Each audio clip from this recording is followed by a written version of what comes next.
hell? All right. What's up, everybody? It's Thursday, September 1st. Exciting. Fantasy football drafts are kicking off. Fantasy football drafts have been happening, are happening this weekend. And man, that is exciting. I am more ready this year than ever before to just get to the damn answers already. Like, I want to see the results of the games.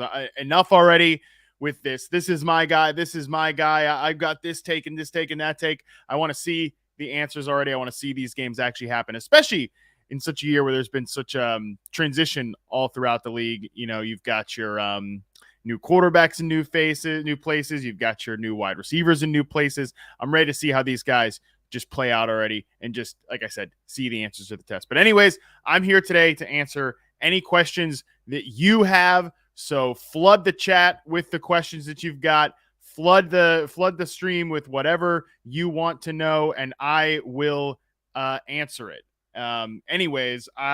So let's start off with just a few things though, as we're waiting for questions to come in. So as we're waiting for questions to come in, I do think I want to share my screen here. And yes, there we go. The overall rankings for Yahoo. I've got it sorted by mine over here to the right column. I just published my second or third version of my 2-round mock draft for the site. And I think right now, what I know for sure about the first round is that the top 5 picks are set in stone. And we'll get to that after we answer Wes's question here. Wes says, I play in a league that doesn't require a dedicated tight end. We have 3 wide receiver tight end spots. Where do you slot in the elite tight ends? What is comparative value when you don't have to roster a tight end? This is a great question, Wes. And this is, I think, sort of why you could make an argument that I don't particularly like to draft off overall rankings, but I think you could make an argument that this is where overall rankings are useful. For me, just let's use this as an example here. I've got Travis Kelsey kind of slotted as sort of like a middle of the I need to update these. But like, I think that Travis Kelsey and Mark Andrews are kind of slotted towards, you know, the second half of the second round type of guys. Like, I don't think Kelsey is an elite like first round pick, basically. So I kind of view him along the same line as I do these receivers here in this group, which is my second tier of receivers: CeeDee Lamb, Mike Evans, Devontae Adams. I think Mark Andrews fits into this group as well. You know, Tyreek Hill, Michael Pittman is the start of my third tier of wide receivers. So I would say that those guys are probably going to give you maybe low end wide receiver 1 numbers, Andrews and Kelsey. And then when you look at, like, you know, a Kyle Pitts, for example, I think he is more of a mid to late third round pick. Like, if you get Kyle Pitts in the 4th round, I think he's a slam dunk, pick there. But the fact that you don't actually have to start the tight end does, like, once you get past those guys, I think those 3 players, I'm not messing around with any of the, you know, Darren Waller, George Kittle, Dalton Schultz. Like, I would probably pick until you get to a point where you're picking around in the wide receiver 35 range, I would say. Then I'm starting to maybe think about those tight ends, but those guys have huge question marks in their outlooks this year. For example, George Kittle, we know the question is going to be, how many targets is he going to get compared to Brandon Ayuk and Deebo Samuel, guys that I think probably are going to finish ahead of him in the pecking order this year, both of those guys. How much weekly stability is he going to give you there? I think that's worth a question. So for me, once I get past the 3 elite guys, I'm probably just going to forget about the tight end position and just take those more stable wide receivers, those more stable running backs, although the running backs are going to get really questionable really fast. Producer, let's queue up Charles's question here, because this is a really good one, and it leads into kind of my overall rankings here. Look, I am so high on Aaron Jones. Charles asks, should I keep both AJ Dillon and Aaron Jones, or shop one, or keep them, or keep just one, or should keep them and play them both? Great question. Rarely do I ever buy that 2 running backs from one backfield are going to give you standalone value just from one backfield. Like, both guys are going to give you standalone value. You can start these guys on a team and be feeling pretty good about it. I think Green Bay is a really unique case this year. I think they're a unique case that they might have that ability to have that standalone value, both of these guys, because the Packers have talked about this. Aaron Rodgers has talked about this. When you're talking about the best 11 players on Green Bay's offense, it's not, wide receiver 3 or even wide receiver 2. I mean, honestly, it's not even wide receiver 1. The best 11 players on the offense include Aaron Jones and A.J. Dillon. So I actually do believe that they're one of the rare teams that both of those guys, even though one in A.J. Dillon's going to be second on the depth chart, I think both those guys are going to give you great value. Like I know I'm one of the industry's highest. I'm definitely highest here on Yahoo on Aaron Jones. I'm at running back 8. Everybody else is way lower on Aaron Jones. I mean, Scott Pianowski's got him 13. Dalton's got him 19. Andy's got him all the way down at 22. I think that's nuts. I love Aaron Jones. I think if you can get Aaron Jones in the second round this year, you feel great about it. For your specific question, though, Charles, I don't want to have both of those guys on the same team. That's where it gets dicey, because you want to have the injury upside just in case something happens to Aaron Jones. You want to be the one that has A.J. Dillon that's going to, skyrocket at that point. You don't want them splitting the backfield on your single individual fantasy team. So for me, I would probably want to have one of those guys kind of, baked. And frankly, I think Aaron Jones is the better pick this year because he's going to have more pass catching equity. Like, I think there's a decent chance Aaron Jones leads the damn Packers in catches this year. So I would rather keep Aaron Jones. I don't know that I totally want to tell you to drop A.J. Dillon. But I would shop him around, see if you can get some, maybe a decent wide receiver return there. I don't want to have them both on the same team. I want to have Aaron Jones this year. Absolutely feel really good about that. I don't mind taking A.J. Dillon when he gets up to his point in the draft. But for me right now, I don't want both those guys on the same team because I think that limits your upside there, especially in the event of an injury. You're just going to lose one, and one's going to go up at the same time. I don't want that. All right, let's move on to the next question here. Picking 7th on a 2 tight end league. Should I go Kelsey or Jefferson? These folks take running back heavy in the first round. Should I treat this league as a tight end premium? A 2 tight end league. I mean, my God, you're really hurting yourself at that point. It's like fantasy's most frustrating position and you've got to start 2 of them. That's difficult. That doesn't sound very fun, but it does sound challenging. So I like the fact that you're challenging yourself here in this league. I still can't imagine passing up a wide receiver like Justin Jefferson, an earlier running back. I mean, by the way, is Jefferson really going to make it to pick 7? That's kind of nuts to me. Sheesh. I'd probably treat this league like a tight end premium, but I would rather go Justin Jefferson at pick 7 than Travis Kelsey. I just think that the thing with Kelsey this year is there are enough questions about how he's going to be used, not his target total. I mean, target total at the end of the day, he's going to lead the team in targets. Most likely he's going to be the most valuable pass catcher in Kansas City. The question just becomes with Kelsey, how often is he going to be on the field? Is he going to see the same rate of snaps that we're used to? Is he going to see the same usage as a guy that's split out wide? I think he might play more of a traditional tight end role this year, lining up at the traditional inline tight end spot, maybe more in the slot. I don't know he's going to line up as much out wide as we're used to seeing in the past few years when kind of Travis Kelsey played a lot of X receiver in 2020, especially. I think 2021, that's more the version that we're going to get of him. There was a long stretch of time last year. People forget about this, that Travis Kelsey, was a bit disappointing last year. Very disappointing. Let's move on a little bit here. I got somebody in my mentions when I tweeted about this live that says having Derrick Henry 8th overall, LMAO clearly showing your ignorance. Keep that energy come week 8 and Henry has 200 more yards than any other running back. LOL. Okay, Tony. I mean, that's great. We'll see. Charles is going to shoot another one in here about Joe Burrow. Joe Burrow, we're taking a tad just a bit earlier. If you can stack him with Chase or a similar stacking opportunity. I know that stacking has become a pretty in vogue topic in in like best ball circles, these large field tournaments on other sites. But I don't know that I don't know that like it's necessary to go out of your way to stack in a traditional redraft league. I think it's fine if Burrow ends up being the guy. If Burrow ends up being the guy that's there just in terms of your quarterback rankings, and you want to go with him at that point,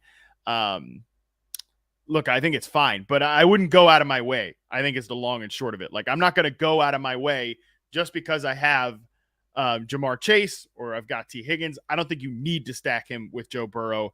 That's kind of my thing right there. So I'm not sure that it makes a lot of sense if you're passing up value, especially because I think Joe Burrow, I like Joe Burrow this year. I don't love Joe Burrow this year. Like, he's a guy that consensus like ADP, or at least I think on Yahoo ADP, he's like quarterback 5.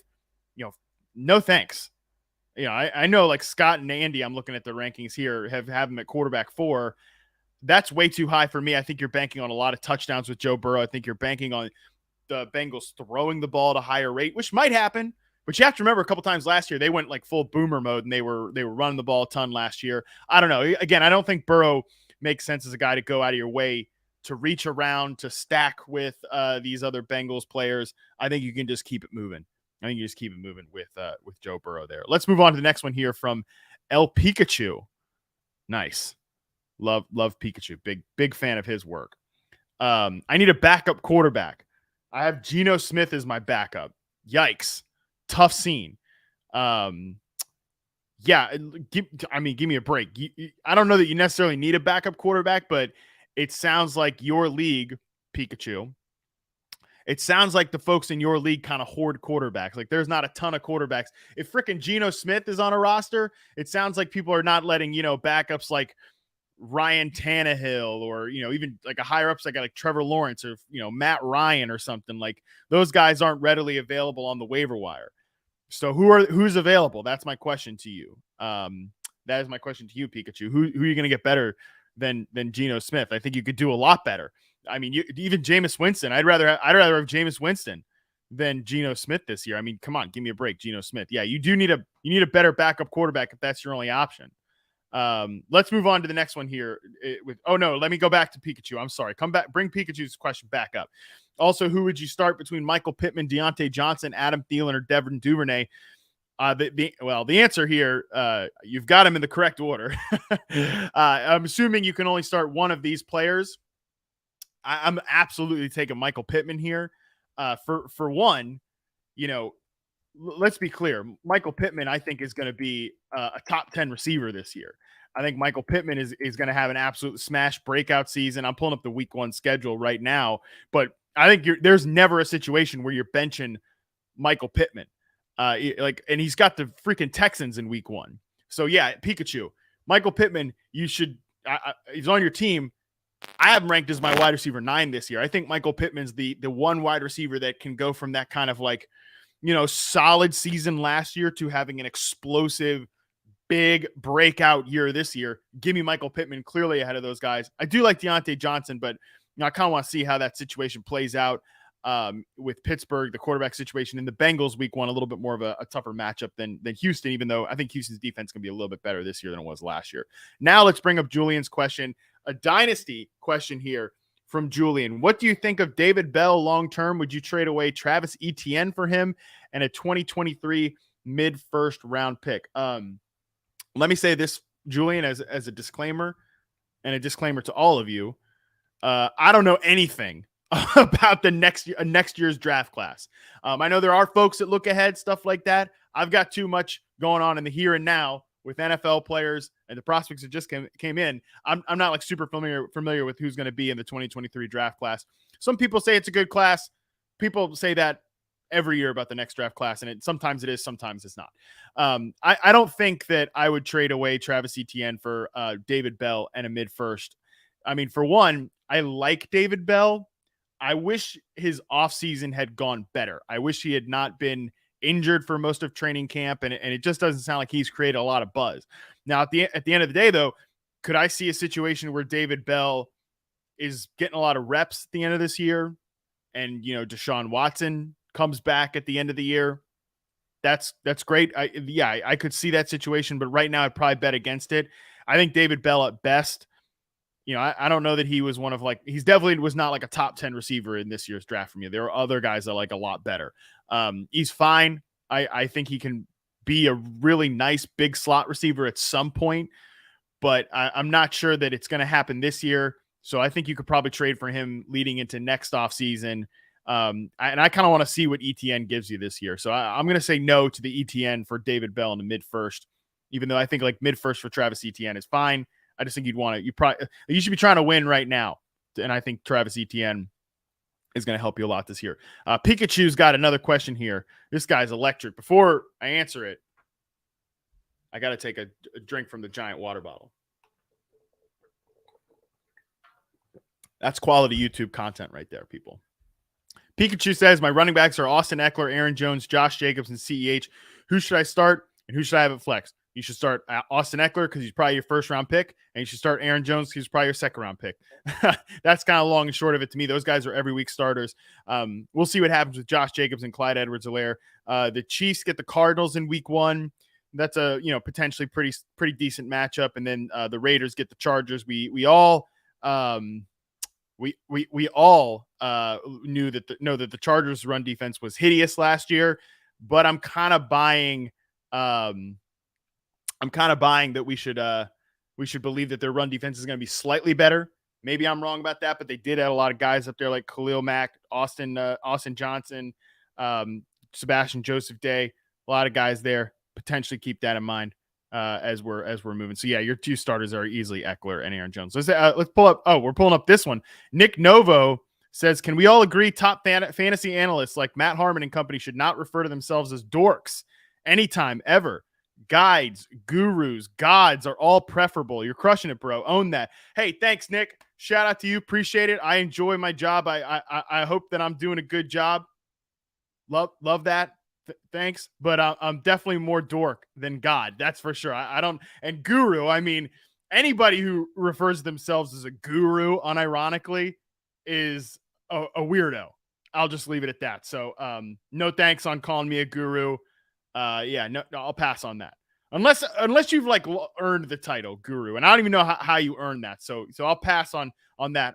Definitely probably more dork. I mean, my God, look at I've got Star Wars stuff in the background here. Besides my great local art, I got Star Wars stuff. I got a brewery coaster thing. I'm a pretty big dork. Definitely not a guru. All right. Yeah. The producer's got another question up here. He's telling me to shut the hell up and move on. Jeffrey asks, congrats on the continued success. Thanks, Jeff. Appreciate it. How do you separate JT and CMC as top overall selection? Is it simply more receptions for CMC or flip of the coin for you? I think this is personal preference, to be honest with you, Jeff. Because here's the thing. I understand that Christian McCaffrey has a truly rare. I mean, we throw out unicorn, unique, rare. We throw those words out all the time. But when it comes to fantasy football, Christian McCaffrey truly has a unique, rare, unicorn-like role from a points per play perspective. Nobody scores fantasy points like Christian McCaffrey. So in all things being equal, no chaos situation, he would be the number 1 overall pick. But I don't want to tell you that and not acknowledge the fact that if Christian McCaffrey gets injured in week 3, you're going to feel like an idiot and you're going to hate yourself. And I don't want you to hate yourself. So if you think you can get past that and you're not going to be super upset at yourself about it, take Christian McCaffrey 1 overall. And I totally buy into that. But for me, I have been, I've had the 2nd overall pick and taking Christian McCaffrey when Jonathan Taylor goes first. But then there was another draft where Justin Jefferson kind of surprisingly went first. So I had the pick of JT and McCaffrey. And I guess I didn't have the stones to take McCaffrey. I took Jonathan Taylor. I think he's got a great outlook. I think he's safe as long as he doesn't get hurt. But anybody can get hurt. That's the thing with Christian McCaffrey. Anybody can get hurt. We're not good at predicting injuries. So from a role perspective, Christian McCaffrey has a better role with all the catches and where they target him down towards the goal line. But I still feel really good about Jonathan Taylor. So yeah, let's keep on the Colts theme here with the next question. Connor asks, how do you see the Colts pecking order for targets shaping out after Pittman? Connor, I love this question because get to dive a little deeper here. I think Michael Pittman has an alpha level target share and absolutely crushes it this year. I'm so confident in Michael Pittman. In reception perception, I compared him to a Keenan Allen, Allen Robinson sort of hybrid receiver. That's the guy I think he's going to be. But beyond that, it is kind of up in the air. So my bet right now, and keep in mind too that we have to remember that Nyheim Hines and Jonathan Taylor are going to catch a decent bit of passes. You know, people really like Nyheim Hines this year. I think he could be like a potential 75 type target player. I don't think he's going to get too much higher than that. So ahead of those guys, man, it's tough between Paris Campbell and Alec Pierce are the two receivers we have to know after Michael Pittman. Right now, I'm betting it's Pierce because I think he's the better player long term. We obviously know that Paris Campbell has had injury questions the past few years, but I really love Pierce's game. I actually compared Pierce to like the bad comparisons, the bad analysis on DK Metcalf coming in the NFL. I thought he was like a guy that runs 9 routes, run post routes, run slant routes, and that's about it, right? But there's a lot of opportunity to be the starting receiver on the outside across from Michael Pittman there. So I'm going to give me Alec Pierce just a little bit over Paris Campbell, though they're both late round flyers. And lastly, Connor, I will say this. Mo Alie-Cox, VCU's finest. Draft Mo Alie-Cox. If you're in that 2 tight end league we talked about earlier, you better take Mo Alie-Cox in the late rounds of those drafts because I actually legitimately believe this is the year that Mo Alie-Cox takes another step. I'm a fan of his game. I think he's athletic, former basketball player at VCU. Like I mentioned, shout out Virginia. But he hasn't had the opportunity because Jack Doyle's been around there. Now that Jack Doyle's gone, Alie-Cox is going to have that like down the field role and short route role. I think there's a chance. Great preseason usage. 75% of the routes run on Matt Ryan dropbacks during the preseason. Great usage for Mo Alie-Cox. All right, let's go to Charles's other question here. Or Charles's question here is: J.D. McKissic worth taking this year? Have any upside, or should we just pass on all Washington backs? I think you'd rather pass, Charles, on all Washington backs. I mean, I feel really bad for Brian Robinson, man. I feel really bad that, what happened to him. I'm thinking, good, positive thoughts for Brian Robinson, but he is going to be out the first 4 weeks of the season at least. I think that, now it's just kind of up in the air. I think before the unfortunate, tragic, shooting situation with Brian Robinson, I think he was going to be their lead early down back. And I was really interested in drafting him at that point.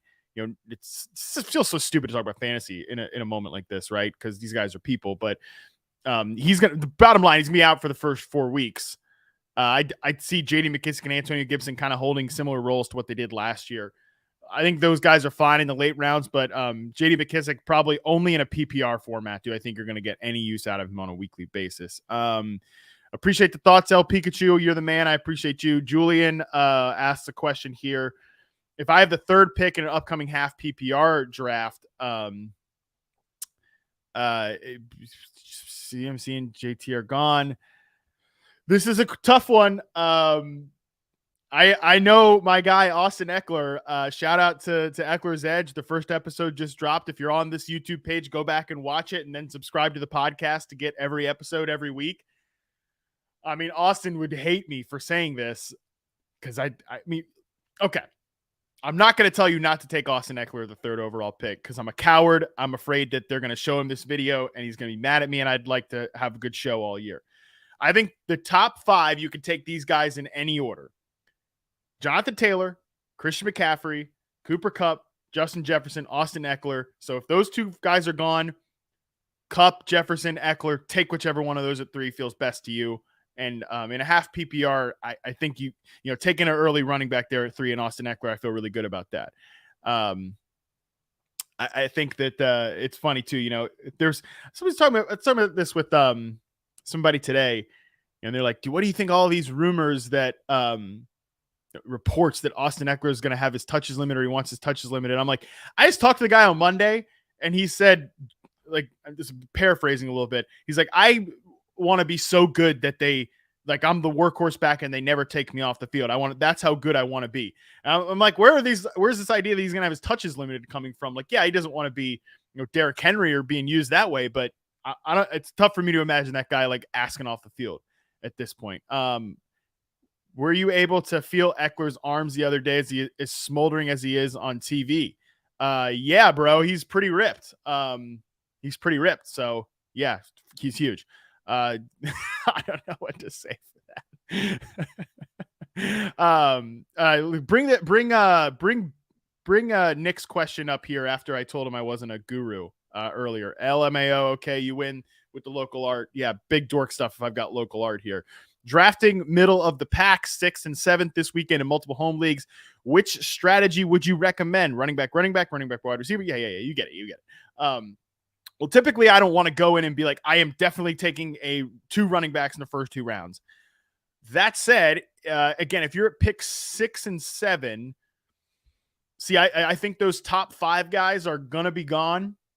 Although I say that, and then at pick 7, a couple of drafts ago, I did have Cooper Kupp fall to me, and Austin Eckler fell to 6. So, like, I think you kind of make the decision based on if any of those top 5 guys are there, you're taking one of those guys if they fall to you at 6 and 7. Say somebody else takes a Derrick Henry above there, something like that, whatever.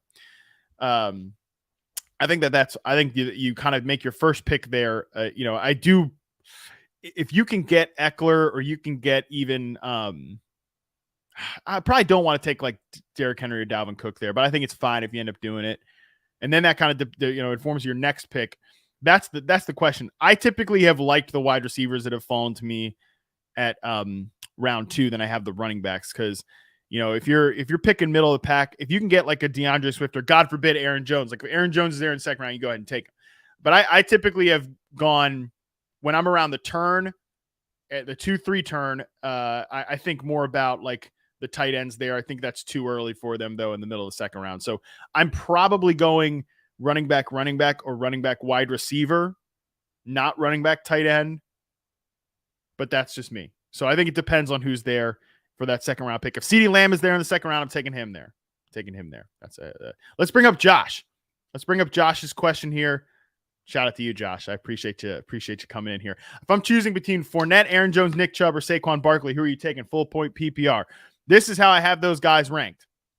Aaron Jones, freaking love Aaron Jones. He is my favorite second round pick. I cannot say that enough. If you could start a draft, Stephon Diggs and Aaron Jones, I'm feeling really good about that. It's one of my favorite starts all the way there. So he is clearly my favorite there. I just recently moved Saquon Barkley ahead of Leonard Fournette, but it's close there for me. I just think with all of the injury and chaos at the Giants wide receiver spot, like there's a chance with, there's a report today, Jordan Ronan from ESPN said Kenny Galladay's been running routes as stiff as a mannequin or something like that this offseason. So not great. Kenny Galladay, one of the most disappointing players when going back and working for Reception Perception last year. Don't love that. He's pretty disappointing.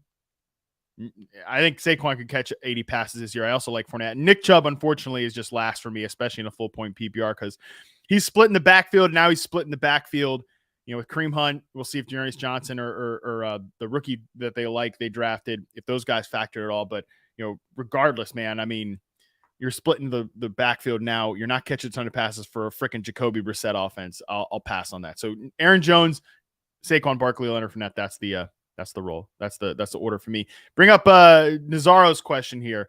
What's up, buddy? How do you feel about stacking players? I know it's traditionally more DFS. Yeah, I kind of talked about this a little bit earlier. I'm not going to go out of my way to do it. I'm fine doing it. There are a couple of rosters I have where I've stacked like Chargers players because it's just fallen the right way. Like not in this. I think at the Scott Fish Bowl I did this. So there, but that's more of a large field tournament type of thing. So I think you're going for a little more upside. I think in a traditional redraft league, I'm not going to go out of my way to reach and complete the stack. But say, for example, you go Stephon Diggs in round 1, and then you suddenly look, and Josh Allen is falling around below his ADP. Like, then I'm like, okay, I'm totally fine doing it because that's 2 great players. The Vikings are interesting too. Like, that's a good one to bring up because you could take Kirk Cousins basically for free. So if you have Justin Jefferson on your team, maybe you do want to get that stacked. My big takeaway though here, Joe, is that you don't want to go out of your way to do it.